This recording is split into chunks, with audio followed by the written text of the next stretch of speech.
Bismillahirrahmanirrahim. Assalamualaikum warahmatullahi wabarakatuh. Selamat sore sahabat petani, sahabat Pakaba, petani alpukat Bandung Selatan. Jumpa lagi dengan kami tim Pakaba dari Bandung Selatan gitu ya, Bro. Bandung Pada Selatan. kesempatan ini tanggal 9 Desember 2023 di markas Pakaba kita kedatangan tamu terhormat ini Prof. Jarakasi dari tempat ya pohobis alpukat ya, Prof ya. Oh bisa. Ya.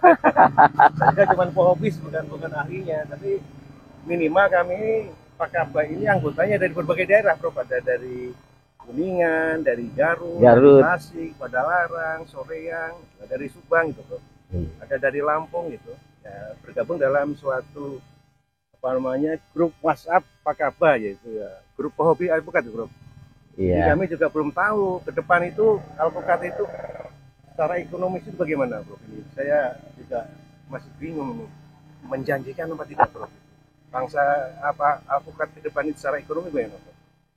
Jadi sejarahnya saya jadi hobiis apa? Alpukat itu. Alpukat itu sebenarnya saya pekebun teh ya Pak ya. Iya. Nah, jadi tapi saya bulan Juni dapat kiriman 60 bibit yang tingginya 50 sentian dari sahabat saya Didi Aswadi itu di daerah Kuningan. Katanya alpukat apa?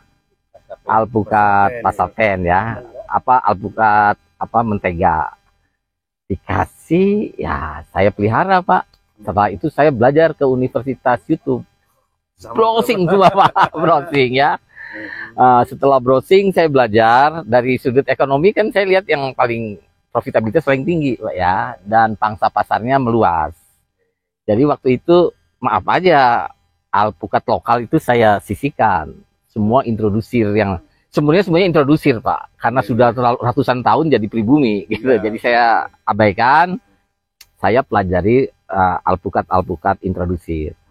Setelah saya baca ternyata 80% perdagangan ekspor di seluruh dunia itu 80% dikuasai oleh khas. Browsing lagi harganya kaget 200.000 katanya. Bahkan ada yang online jualannya 175, 150. Wah, saya bilang harga 30.000 aja saya hitung-hitung menguntungkan. Makanya jadi saya waktu itu sebelum ketemu sama Pak Kaba, saya pesan, saya cari Pak. Ternyata ada sahabat saya namanya Pak Hadi. Dia juga lagi bikin percobaan Pak. Ada 20-an jenis tapi introdusir semua Pak. Jadi mulai Maluma, Khas, Reed, dari Vietnam itu dia coba semua. Ya ada tanah 2 hektar. Dan percobaannya dia mewah kan. Pakai beton segala macam supaya matahari full ya. Terus kita coba itu yang sudah berbuah, dibuahkan ya. Yang baru 3 tahun kita buahkan. Ternyata khas yang di sana itu rasa nggak begitu berubah ya. Seperti yang di hotel-hotel. Terus urat nggak ada. Kandungan kering ya, kandungan airnya relatif kecil, terus oilnya tinggi, terus ya tahan terhadap hama lalat buah karena nggak ada yang kulit tebal ya. Yang jadi masalah kecil-kecil. Jadi tugas kita akan membesarkan. Setelah itu saya coba dari itu kita bikin sambung pucuk ya. Saya pesan itu saya bikin 69. Rencana udah mulai ditanam ya bulan yang lalu 1 reed. Nah ditambah 50 sama sama alpukat itu. Jadi kalau secara bisnis ya yang harganya paling tinggi waktu itu ya. Walaupun kata Pak Ade hati-hati pasar di dalam negeri susah katanya. Tapi secara singkat ya Prof, secara ekonomi menanam alpukat itu menguntungkan nggak Prof? Kalau dibandingkan 5 tahun ke depan gitu. Nanam alpukat ya Pak ya, pertama dari sudut resiko ya Pak ya, nggak usah takut karena kalau kita gagal jenisnya tidak dikuasai oleh pasar, kita masih punya root kan Pak, punya akar, tinggal dipotong top working diganti-ganti gitu ya. Jadi kita nggak usah khawatir kalau ada perubahan selera pasar. Nah, untungnya di situ Pak. Terus saya browsing lagi, ternyata Indonesia penghasil alpukat yang nomor 5 di dunia. Tapi ekspornya tidak ada sedikit pun. Sementara nggak diketahui ya, mungkin diketahui. Luar biasa daya serap pasar dalam negeri Pak. Daya serap luar negeri. Dan ditambah lagi tis orang Indonesia nggak cerewet Pak. Biar jelek juga, ya saya survei di Ciwidey, 9.000 kalau sudah dikasih susu kental manis laku juga gitu ya. Jadi memang katanya kalau alpukat lokal rasanya kalah sama yang apa? Kalah yang dari introduksi. Tapi kan masalah taste Pak, kita kalau makan di restoran hotel nggak suka juga karena pelit rasanya.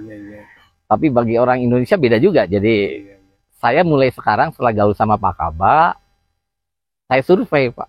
Kalau kemarin saya survei alpukat introdusir yang untuk dataran tinggi 1000 ke atas, sekarang saya lagi mau belajar sama Pak Ketua itu alpukat kelas dataran tinggi semua, karena tanah saya rata-rata di atas 1000. Nah kesini itu saya mau belajar Pak, oh ambil itu tuh bibit-bibit apa yang lokal, katanya ada peluang, mau saya coba nanti. Artinya begini Prof, ini secara ekonomi, jadi kalau petani menanam alpukat itu nanti menguntungkan nggak Pak kira-kira? Kalau saya hitung-hitung Pak, pasarnya menggembirakan nggak kira-kira? Kalau saya hitung-hitung harga pokoknya di bawah 5.000 Pak. 5.000 udah untung Prof ya? Iya untung Pak. 5.000 saya kira. Untung, apalagi nggak ada sekarang namanya alpukat harga 5.000, nggak ada Prof ya? Harga pokoknya 5.000 Pak. Relatif mudah ya nanamnya ya. Yang penting asalkan alpukat ini berkualitas unggul, mungkin minimal itu 20.000 ya Prof. Harganya tuh. Kalau saya lihat nggak begitu tanaman yang ini ya. Apalagi lihat di kebun Bapak kendil sampai 1 kilo.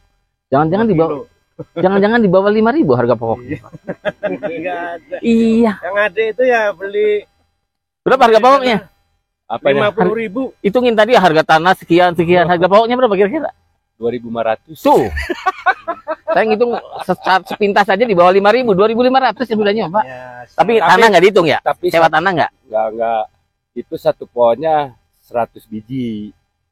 Ya. Ini kan baru belajar. Oh iya. Padahal jadi artinya kita menanam alpukat itu secara ekonomis menguntungkan Prof ya, dibanding kita tanam pohon-pohonan itu Prof ya. Iya. Pohon-pohonan itu satu tangkal itu 7 tahun paling harganya 300.000. Saya nanam ki putih Pak. Ya gede-gede gitu 200-300 Pak. Apalagi kalau di bukit yang agak jauh. Lagi 7 tahun Prof ya. Iya. Tapi kalau kita nanam alpukat Prof, iya. 3 tahun udah mulai belajar buah. 5 tahun, 5 tahun mungkin ya jadi dukun Prof. Iya. Duduk kecil lama-lama Prof. Produksi makin tinggi. Apalagi kalau buahnya bagus Pak, kita bisa menjual apa? Bibit. Orang percaya kan ya. Kan alpukat juga nanti ada produk turunan Prof, bisa ada berbagai macam olahan kan ini ya. Ada saus alpukat, ada ya? Ada, Prof. Ada keju alpukat apa namanya itu? Mana yang tadi? Nanti bisa macam lah, bisa untuk, apalagi kalau ada minyak alpukat. Ya minyak alpukat, ada kecantikan nanti bisa. Iya. Udah ada ya. Jadi kira-kira begitulah sahabat video kali ini.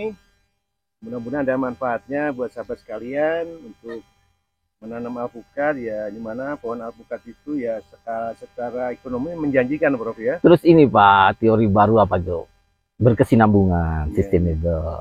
Sebagai petani apa Pak, tanaman kerat itu cocok sekali dengan istilah keberlanjutan planet kita, namanya triple P Pak. Planet, people, sama profit. Kalau kata Bang Agus ternyata profitnya banyak. Kalau planet kita menghasilkan oksigen. Sama-sama ya, ya. People kalau kita bisa mengembangkan bibit-bibit unggulan, tetangga kita punya 5 biji aja bisa terangkat kehidupannya. Petani kan sehari cuma sebeduk harga cuma 40.000 Pak. Kalau dia punya tanaman 5 biji aja bisa mengangkat kehidupan saudara-saudara kita di sekitar kita. Asal Pak Kaba nanti merangkap sebagai off-taker untuk memasarkannya. Jadi tiga-tiganya Pak. Planetnya kita muliakan, tetangga kita bisa hidup agak layak, ketolong. Profitnya kata Pak Agus katanya nggak bisa kehitung katanya.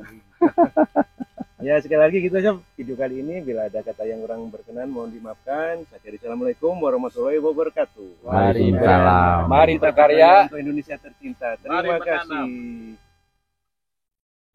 Tapi oksigen bener Pak.